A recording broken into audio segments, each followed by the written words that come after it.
You're listening to WKDW Radio 97.5 and KDWRadio.com, broadcasting from the Bishop West Real Estate Mobile Tower right here in absolutely gorgeous, and I say that every time I get on the radio, absolutely gorgeous Northport, Florida. We've kind of gone through our cool spell. We've had some absolutely great days. Myself, I can't wait for some warmer weather because I like the heat, and that's why we're in Florida. But I've got a very special guest in the house today, Peter Bartolotta. Welcome to the show. How you doing, John? Thanks for having me. I'm doing great. We've got a really hot topic, and I believe it's been hot for probably 20 years now. Economic development. We went through some growth back in 04, 05. And it was a hot topic back then. And then we kind of cooled down with the economic downturn. And it's kind of picking up some momentum again. And I couldn't think of a better person to at least initiate conversation with than you, because you were part of Vision Northport and stirred up a whole bunch of stuff back in the day, correct? Well, me and a lot of other people, yeah. You included, yeah. John. Those were good times. Yes, they were.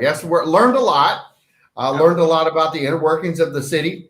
So the first thing I would tell people is if you want to be involved in the city, it's not that hard to get involved. You just got to find the right group of people, and you too can make change. What would you tell people in general right now about how to be more active within the city? Well, I think there's two ways to be active, or two areas you can get active in. One is if there is an issue or a concern that you have about what the city is doing in either a positive or a constructive way, then get involved, get behind it, get your voice heard, go to commission meetings, gather like-minded people, sit down, have conversations about it, and focus on solutions. I hear a lot of people complaining about water and sewer and this, that, and every other thing, but I don't see them proposing solutions. And I think most of us have within our DNA, if you will, the ability to access people who have a better understanding of where we can go and have those conversations and present those solutions to the commission. And I think that's a real sharp point that you're making, is versus being the one who complains. I'm a huge participant of solution sales, and I know that you've got experience in that too. And that's, I think, because of our backgrounds, we never think of a problem as a problem. We think of a problem as how do we get solutions.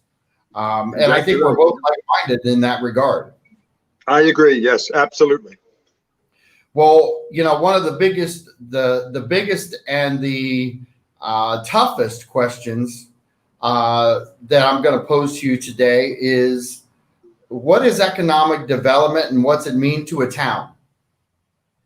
Great question. A lot of people ask me that, and if you talk to 100 different people, you'll probably get 100 different definitions of economic development. But here's mine. I ask people, would you agree, and your listeners can answer this question themselves, would you agree the cost of living goes up every year? And most people will say, yes, it goes up by some amount. Yep. Then would you also agree that the cost of government would go up by at least that amount? Most people would say yes. So the next question is, who do you want to have pay for it, you or somebody else? And most people will say somebody else.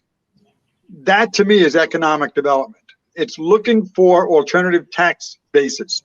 It's looking for places where the city can generate revenue so it's not put on the backs of the residents. That's not the direction I think our city is going in right now. I think we've been more on an expense side, and we don't focus on the revenue side. And I'd like to see more of that happening.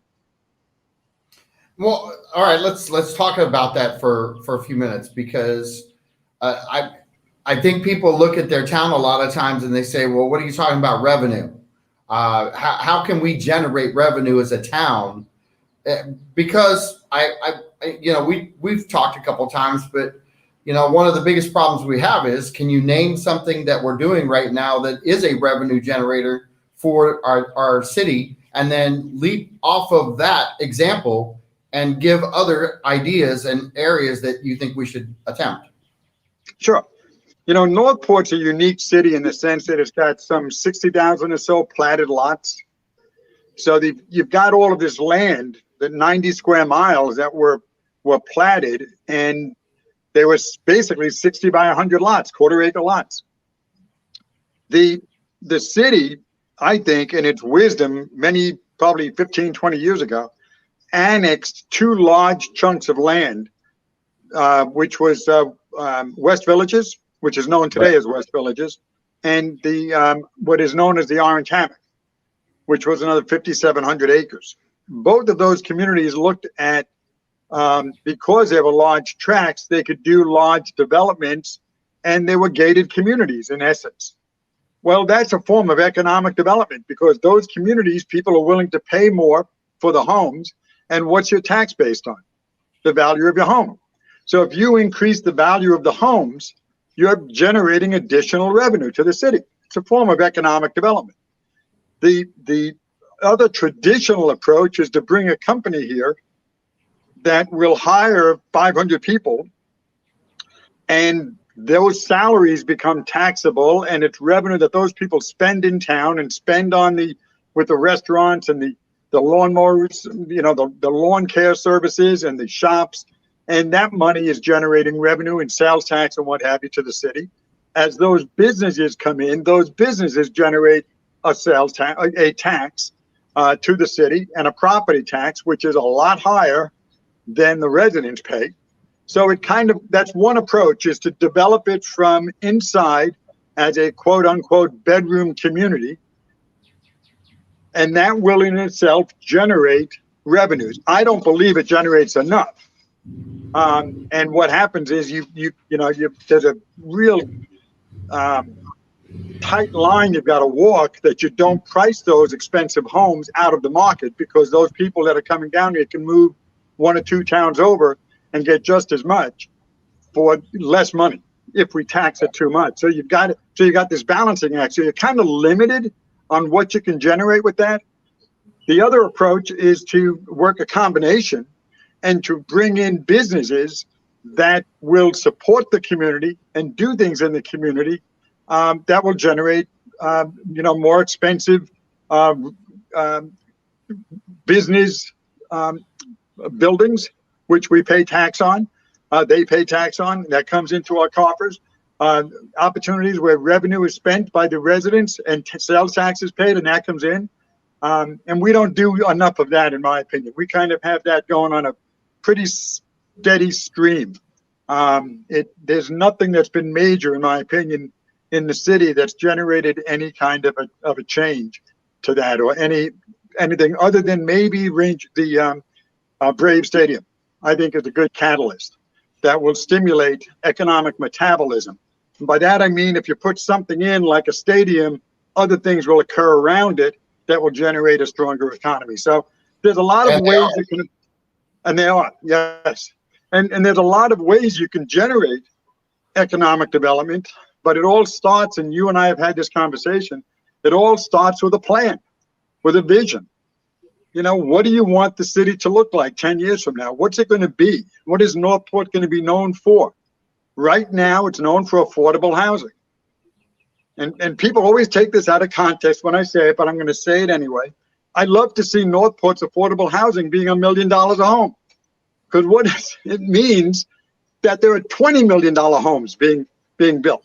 So it's all relative, but we are on the low end of the scale. So there are people that talk about Northport as a bedroom community. And I say that's all well and good if you're a bedroom to New York or LA or San Francisco or Dallas, but we're a bedroom to Sarasota, which is what? Mostly restaurants and service. So what happens is the workers for those companies need affordable housing. Northport's the outlet for them. So what's that doing is keeping our cost of housing lower, not higher. Right. So we need better employment here. We need jobs that are paying a much better amount of money so that people can afford better homes.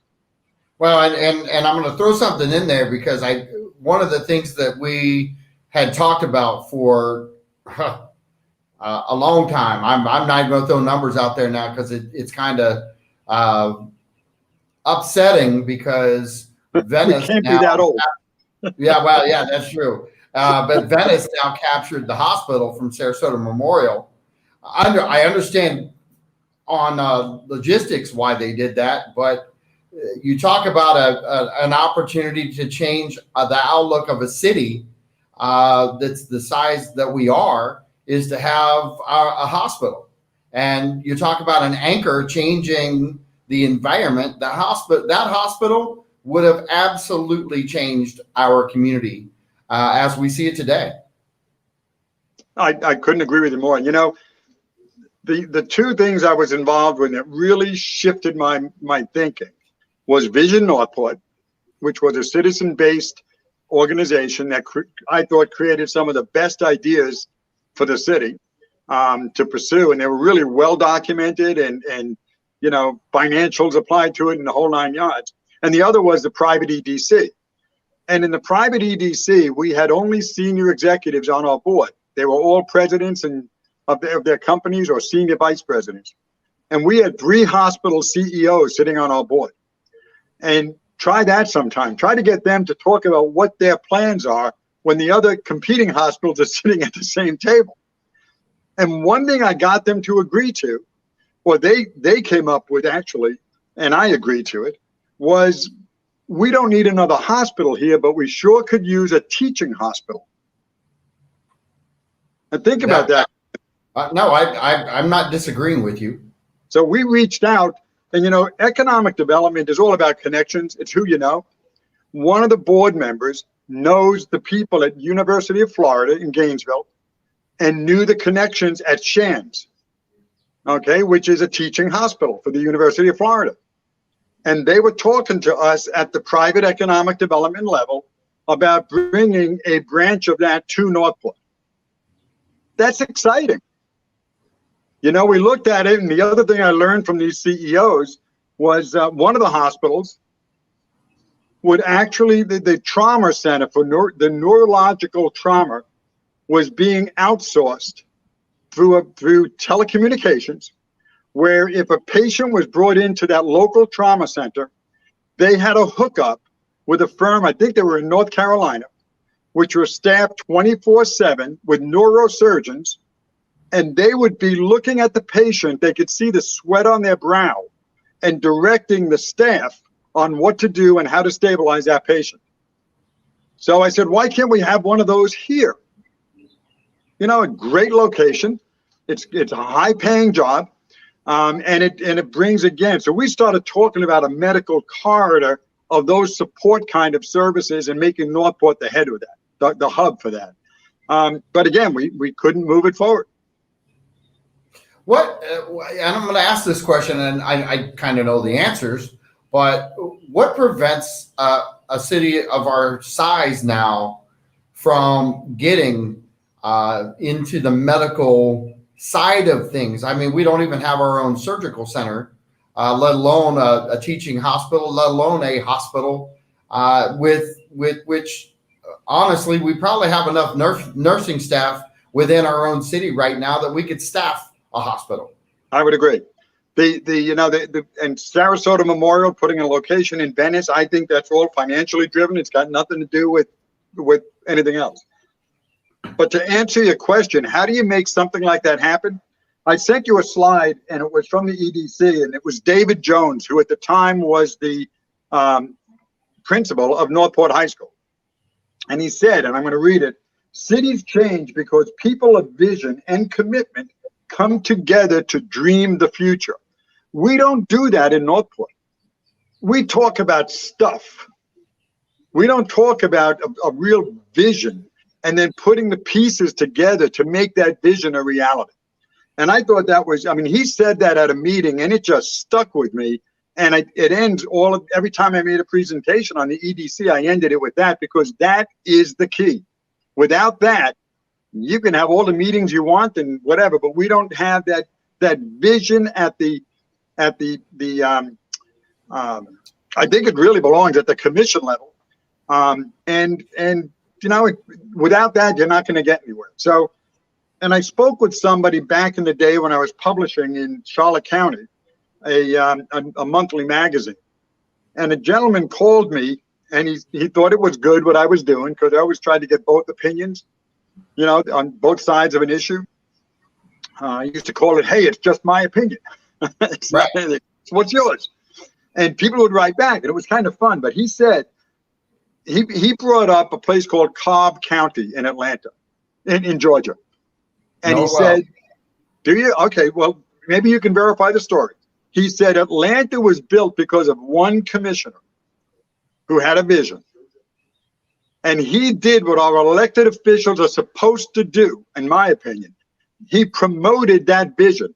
And guess what? He got a second commissioner, and then a third. And then there were people on the street beginning to believe it. And people started to get on the bandwagon and believed it. And guess what? Atlanta was born. One person, it starts with one. And I keep hearing at the commission level, I'm only one of 5 commissioners. Well, make a difference as one. Don't tell me what you can't do. Tell me what you're going to do. I always advise people, when people are running for office, ask them what they guarantee what they will do when they're in office. What would you guarantee? Well, what are you going to work for? And we get these crazy answers that have nothing to do with the future of Northport. So I challenge the commission, I challenge our government, come up with a vision, right or wrong, doesn't matter, present it to the people. And if we agree with it, let's go for it. I had an 8th grade teacher that told me once, nothing is impossible, the impossible just takes a little longer. We need some of that mentality in our government. Anyway.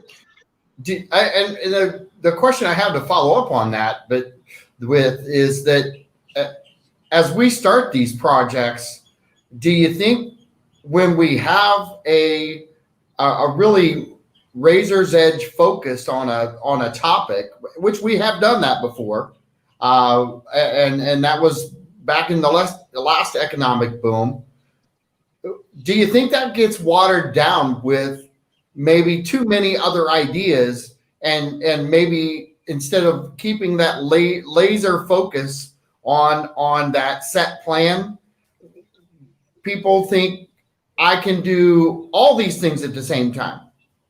And to me, that's where we get lost a lot of times as a young community like this, is we have multiple layers of ideas, and we talk about multiple layers, and we've talked about them for 20 years.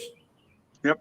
And it's to me, I think we need to redirect energy into one purpose, one area, with some little side projects down, but that's not the main topic. Is that something that you're talking about right now? Is that where we get lost sometimes? Yeah, let me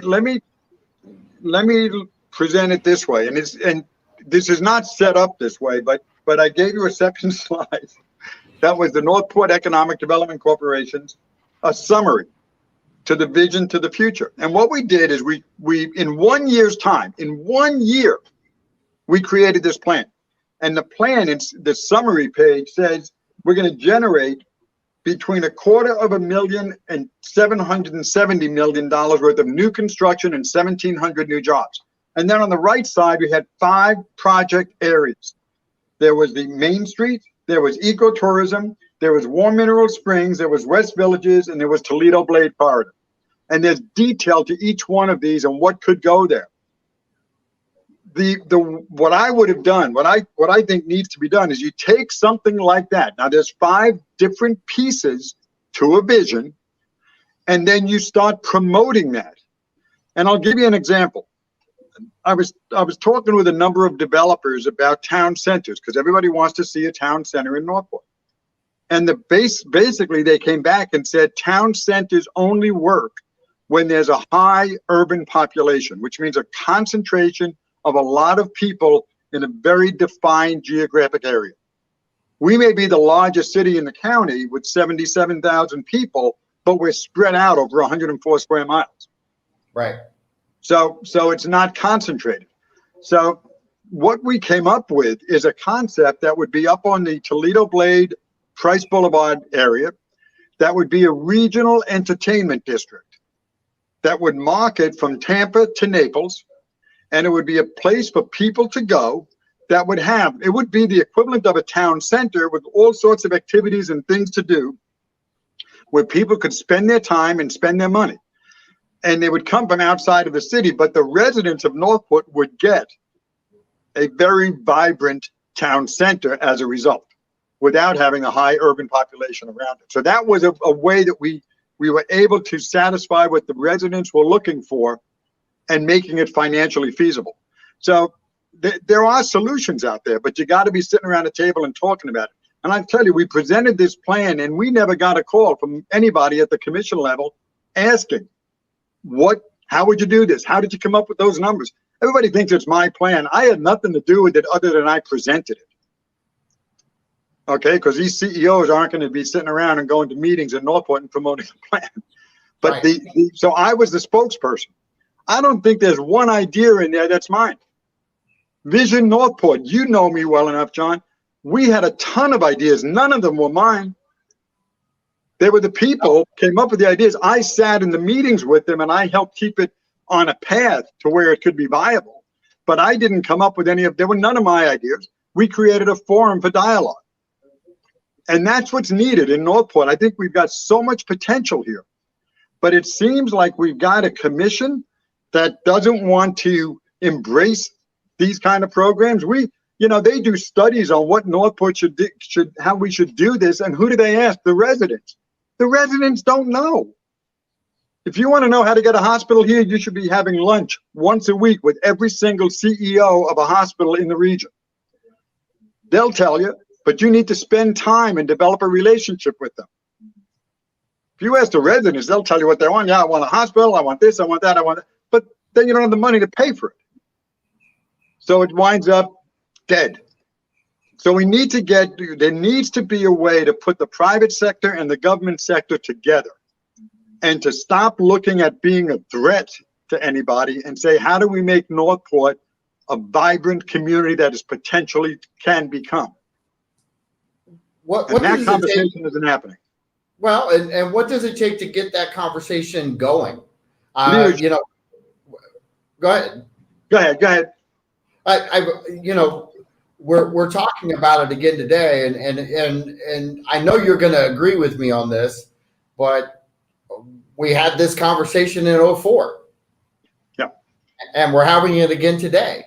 And quite frankly, I've had it every year since 2004 when we were in Vision Northport and we were talking about things. Now, I see our town and I see the growth and I see what we've done with the Atlanta Braves, but that wasn't even a topic that was on our plate back in 2004. And we did move things to make that happen. And we have to give credit for that. But at the same time, we're also lacking in the one thing that got shifted from land that was purchased in Northport for a hospital by Sarasota Memorial. And that got shifted because of financials. I know that for a fact, because they didn't want the uninsured people of Port Charlotte to come across the county line and come to the county hospital. And it's all economics. So let me ask you this, and that might sound good, but that sounds like Sarasota Memorial talking. Then if that's the case, why did they put Sarasota Memorial Hospital in downtown Sarasota? Because the people from Manatee can come right across the line and do the same thing. I understand. I get it. We don't have we've got too much indigent care in Northport. There's not enough people here that have the insurance because we've got quote unquote affordable housing. The people that are working for minimum wage. We need to bring that up. But how do you focus on that? Let's step back on the economic drivers that create that. What do you do? What do you bring here and how do you do it because I know that you've looked at it for 14, 15, 20 years. How do you do that constructively and accomplish the goal? You know,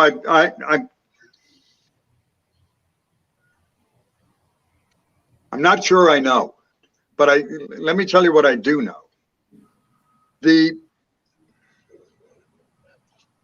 Everything starts with a plan and with an open communication. Now, I've been criticized by a lot of people. I ran for office, so I knew that would happen. Okay, so, you know, everybody has their chance to take a shot. And the failures of Vision Northport and economic development and BDAB and all that, hoops on my shoulders. But I'll tell you one thing, I keep trying. So at least I'm trying to do something. But if we don't get the government and the private sector working together, it isn't going to happen. I'm convinced of that. So let me give you an example, a simple example of how economic thinking should be occurring. We had an individual that wanted to come here from Duke University, and he was working on nanotechnology. Okay, was literally creating wires with chemistry.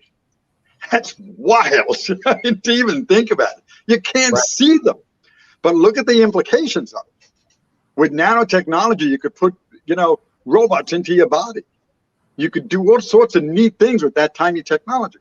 So he got a National Science Foundation grant for $1 million, and he wanted to move here. And Sarasota EDC told me to leave it alone. They'll take care of it. And he wound up in Sarasota. But the lesson I learned was, why can't we become an entrepreneurial capital? You know, and attract entrepreneurs here. And maybe if all it takes is one of them to really take off. So if you're going to do that, you start asking yourself, okay, if we're going to be an entrepreneurial capital, what kind of entrepreneurism is it? And most of it's technology today. So therefore, you have to have what to allow that to happen? High-speed internet. Without that, you cannot say you're an entrepreneurial capital. It's forget it. His comment to me, I asked him, I said, you need to be near the universities? He says, hell no. He says, I'm near every university in the world. It's called the internet. They don't need to, you know, the old days, they would house these on campus of the universities who wind up getting a piece of that action. So if these companies take off, you know, that's Gatorade and others, the universities make out like a bandit. So, you know, why can't we go after that kind of, you start thinking that way, then you say we need high-speed internet, we need affordable buildings that are interrelated, that bring these people together in areas, and then you create the vision. And then you go out and you sell it. Well, we've been talking, I'm sorry? I want to stop you for a second because there's a couple of things I want to kind of dive into here, because I think where we have a problem with a lot of that situation is, where are those affordable buildings? We haven't had that commercial growth in town that you know, 20 years ago, if we'd have had that growth, we'd have had some buildings in town. But I don't even know if we have any really empty buildings left right now. So we're talking about a place to move to that you have to build first. And a lot of times that build expense is more than the companies have to put out, and they don't have the time to wait for a building. Okay, so that's a good question. This opportunity came up while the EDC was still very active. And if you go on Commerce Boulevard, up off of Toledo Blade, where we've got the industrial park, you've got buildings there that are standalone buildings. There are some medical people in there today that were empty back then. That was our focus. That was where we would put. Okay, those are the buildings. Taking advantage of those buildings. And like I said, all it takes is a couple of them to take off, and the rest is history. So, and if we don't have it, then either that is not a good strategy because we can't do it, or we find a way to do it. So how do you find a way to do it? Have you ever considered a public-private partnership? That horrible word. But there are businesses that will invest. You know, we presented to the city a plan for the YMCA, a new Boys and Girls Club, a whole slew of things that would have created a stimulus up off Price and Toledo Blade, and it would have cost the city $0 until they moved in. So think about that. If you know a year in advance that you're going to get hit with that rent, what do you do as a city? Go get the clients. Because if they move in and they're paying the rent, guess what it costs the city? Nothing. So you got to get some creative thinking, and you don't get it inside four walls. I used to be at AT&T. I was a director level at AT&T, and it was a fairly high level position. And I made it a point every 90 days to leave corporate and go out in the field and talk to customers with sales reps. Because that's where the rubber meets the road, doesn't it? Yeah. I didn't want to talk to the Bell Operating Company vice presidents. I wanted to talk to the customers, to the salespeople. What's hindering you from moving forward, and for the customers, what is it you want, and what would you be willing to pay for it? We need to do that. Somehow we've gone away from that. I don't know where commissioners get their advice, but if you're not talking to people if you want to get a hospital, why aren't you talking to the hospital CEOs every single week? Well, I'm not going to be critical, but I'm going to ask you this in a different question. You answered the question already, but let's say you want a city commissioner. All right, maybe you'll run again and win. What would be that strategy? And I'm asking you to disclose it, I guess, on what you would do if you were a commissioner, and how it would be different from what you see today. Okay, good question. Well, first of all, I don't plan on running again, but I would identify something that I think the city needs, and let's take a hospital. I would be working to find out how to do that. But here's the bottom line. I know the city has no money. That's a given. So if you want a hospital, or you want whatever it is you're going to run on, you need somebody else's money.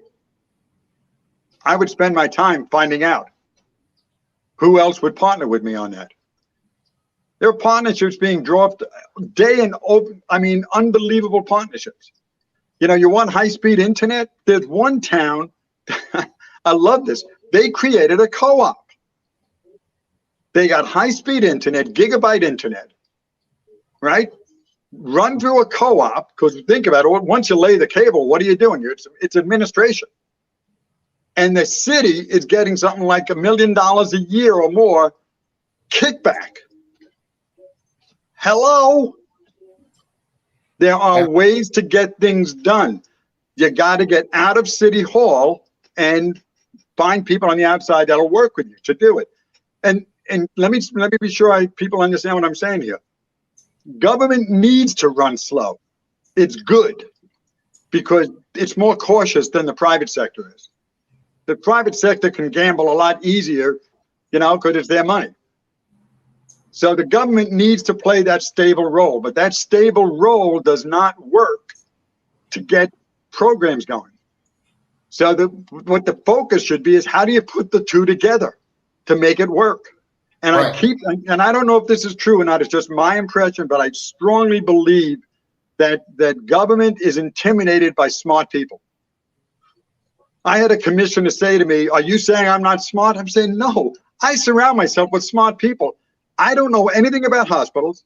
I don't want to know anything about hospitals. I haven't got the time to learn about hospitals, but I know all the CEOs. If I have a question, I call them. Well, and I think that's the whole key to success in many facets. I mean, if you take what you did back at AGT, guess what? You were doing that same philosophy stuck true back then. Yep. And it's just it's a mindset that I think people are in. And I'm not saying that we don't have a commission that's doing that right now. They may not be doing it at certain levels. And I don't know, because it's to me, I've got somebody coming on Monday, and she might get asked that question, because the truth of the matter is I don't know that I've ever really asked a commissioner about economic strategy, in the sense that what's one thing that you want to do to change our economic structure for our town? What is the focus? And I don't even know if the commission, out of all five, if they've sat down and had one. And I'm not saying that they don't. I'm just saying I have never asked them the question. So having you on today to talk about this is definitely gonna change conversation, because I'm going to ask different questions now, which I think they're warranted. Yeah, with Vision Northport, we got together and asked people what they thought the city should look like. What would they like to see? And then we created little committees that would work on creating the solution. And we had, and there was a master plan put together that had over 1,000 participants. I don't think the city has ever had a survey that included 1,000 people. Okay, so we did something. I'm not sure what it was, John. You were there, so maybe you can tell me, but we did something, and then it just got to a point where nobody was listening, so people gave up. Well, listen, it was the momentum of conversation about the vision, and I'm not playing on words here, about the vision of our town. And we had a huge group of people, like you said, like-minded, who, yes, we were drawing in some really fantastic ideas and thoughts. But I think where it gets, here again, I'm going to say it, I think where it gets sidetracked is we had momentum, we had all those things. And I don't think we were not involved. I just think we got left out of decisions. And as the decisions kept coming down, and they were coming down exactly opposite of what Vision Northport was talking about, and everybody was raving about, including the same people who changed it. It's pretty easy to be Bigfoot in a forest and hide, but when you're Bigfoot in a town like ours and you're just stepping on people, I think you can discourage them in a hot second. And I think that's what happened. Yep. And that's a personal thing, and I wish it didn't. Because I love the community just as much as anybody else, just as much as you, and this is home to me. And that was my personal opinion. May not affect everybody else's, but it didn't take long to destroy the momentum of conversation. No. And I think that's what's lacking in our town, is the appreciation of momentum with conversation, and also actually accomplishment. We just go ahead. No, I agree with everything you're saying, and I think the one piece that was left out that we didn't pursue, and it was my call on everything I did, it was my call on this, that we don't play in the political arena. And I think in hindsight, that was probably the mistake. I think we had to play in the political arena. Because you can't make political change if you're not part of the system. And I agree with you on that. But that still remains that we still don't have anything like that in our town today. No. And I wish it's going to take a commissioner to stand up and start the process. I'm retired. I'm happy where I'm at. I'm comfortable, and I don't know if I've got the energy to do that again. So we need some young people, that are out there and that have a belief that Northport could be much better than it is today, that Northport will have a vibrant economy. But they got to step up. Well, and there's that question you that and give your thoughts on that from William. Hi, Bill. Okay, I love the fact. Go ahead. So it says maybe, yep. Go ahead. Maybe I it'd agree. be a good idea to bundle the Pool Aquatic Center and the Morgan Center into a P3. How much tax burden would it save? Well, keep in mind when you're talking about a P3, which is a public-private partnership, the private company has to have a way to make money. So if you're asking a private company to invest in buildings that the government or that they don't generate any revenue from, then they're not going to participate, which is what we did with Dallas White Park. And that's why nobody responded to the RFP. They got to understand private businesses are in business because they make money. So I think what Bill is saying there has some validity, but I take it a step further, Bill, and say, look at Northport, 90 miles of canals. And John, you were around when we were talking about this. Yep. We've got 90 miles of canal. We've got warm mineral springs. We've got the little salt spring. Why can't we become a water-based community on a different way than Venice is? How do we take all of those assets and turn them into a story that is meaningful and attracts people and businesses that would support that to our community? When I ran, I talked about ecotourism.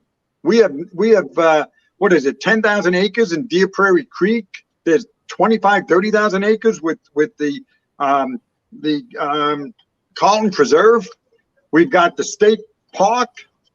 Why can't we build an ecotourism resort on the fringes of that property so that people from around the world that want to see Northport, want to see Florida in its natural setting can come here?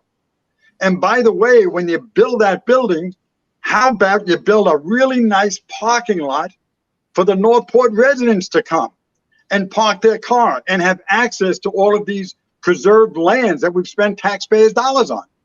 I can't get on them. There's no access. If you drive down to Deer Prairie Creek or 41, they should have somebody to make $1 million. All you got to do is put a car wash right there, because your car comes out, it's all white from the dust. So why, and those are public-private partnerships that you can really develop. And Orange Hammock, we gave that land away, 5,700 acres. And, why couldn't we take 500 of it and really build something first class over there? And I actually had two developers, one that would build a resort and one that would build a commerce center off the grid, meaning totally solar and totally sound and safe. We need candidates running for office that have a vision for Northport and a way to get it done. And then we need or commissioners who are willing to step out of the government box and face their real role, which is to approve the budget and hire and fire the constitutional officers. The rest of the time, they should be selling Northport. They should be out there promoting a vision. And I'll guarantee you, if the city got behind a concept like a regional entertainment district and the city was behind it, you'd have proposals up the kazoo from around the country of people that would want to build that. Well, you're talking about a one common theme, and I'm going to go back and Barbara Langdon, if you're listening or you've got somebody that is listening, I'm probably going to ask you some questions on Monday, because here again, I haven't asked those questions, and I think they're ready for these questions. I think all 5 of them are probably ready for the questions. It's that we all have to start having a voice, and I'm gonna ask you something now, and I usually don't do this on the air, but I think we probably should have a fun Friday once a month with you on, and talk about economic development, and then let's go get some people and talk about how we change this. I would love it. Outside source, I don't care. We've got the ability to, because of the internet, to bring people on this show and have you guys side by side. And it doesn't matter if they're in Alaska. It doesn't matter if they're in China. I think we have to start doing this. Even pick a town that has done some things. The town that you talked about that did the high speed internet. I would love to have a representative from their town because it validifies what we're talking about. And it's not that we're saying we got to get this today. We have got to start conversation today, because if we waste another 10 years without conversation, we're just going to be talking about the same thing again. That's right. And, when you ask commissioners the question, what is your vision? It should be a 3-part question. Number one, what is your vision? Number two, how do you plan on accomplishing it? And at what price? And number three is, when can we expect it to come to fruition? If they can't answer those questions, then I would suggest come back next month when you have the answers. Otherwise, it's not a vision. What we did with the EDC, if you put that slide back up again, we told you how much it would generate in new construction and what the expense and what the employment was going to be. And these were from professionals in the business. So it can be done. I 100% agree with you, and I think we've got to go right back to conversation and stir the pot a little bit. Right on.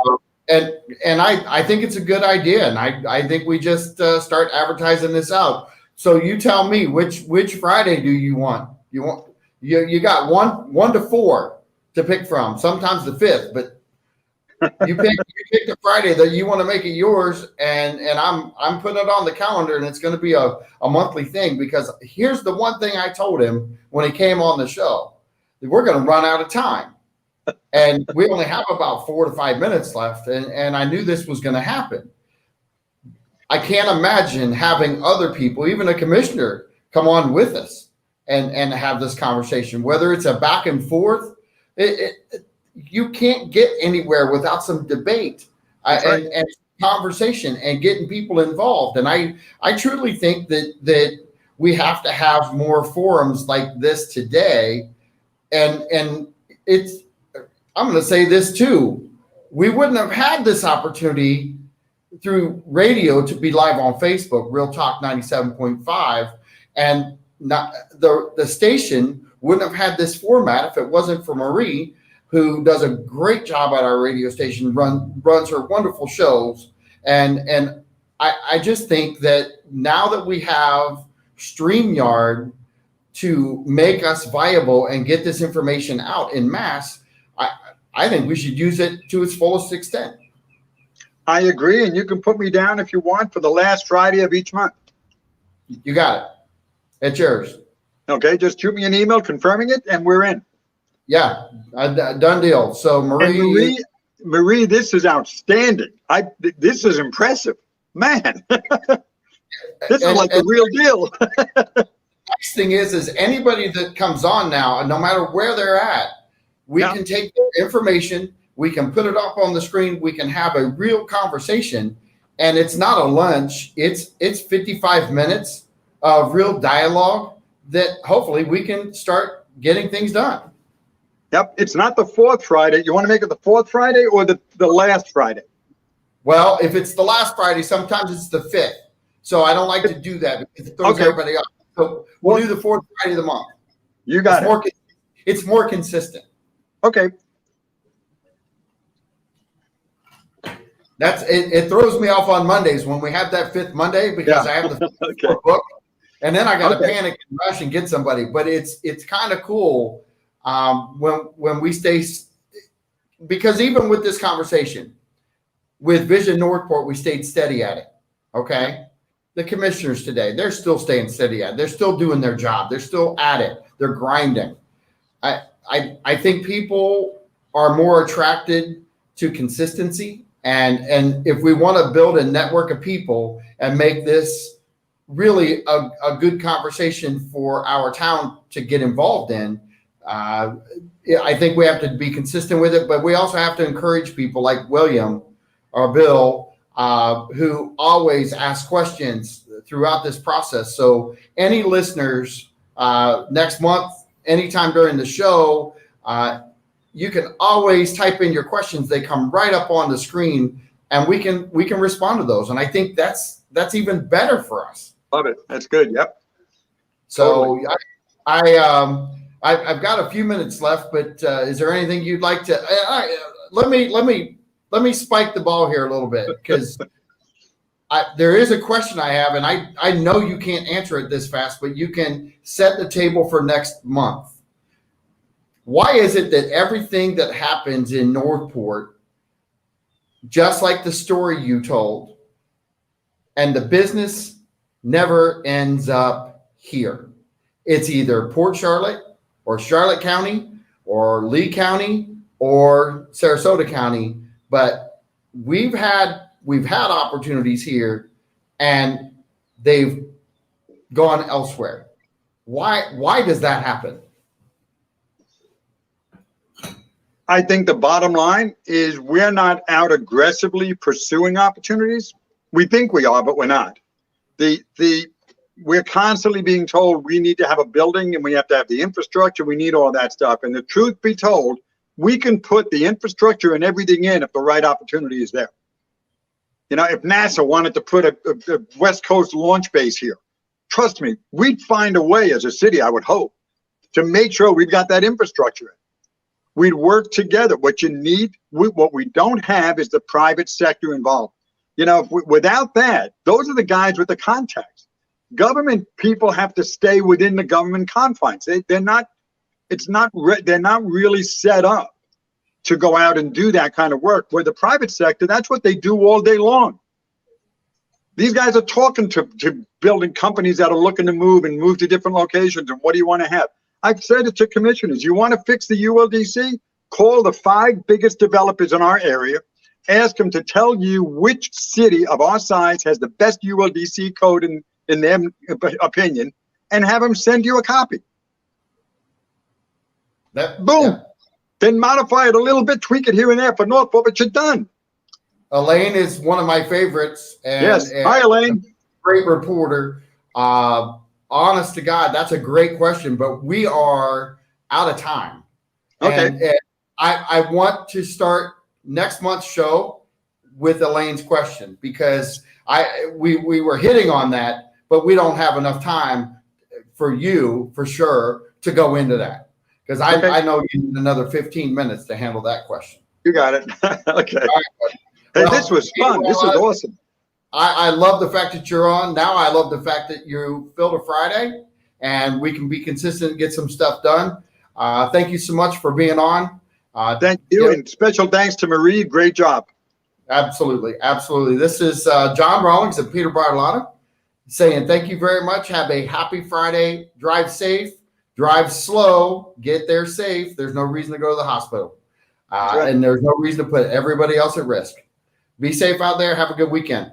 We'll talk to you next week. See you Monday.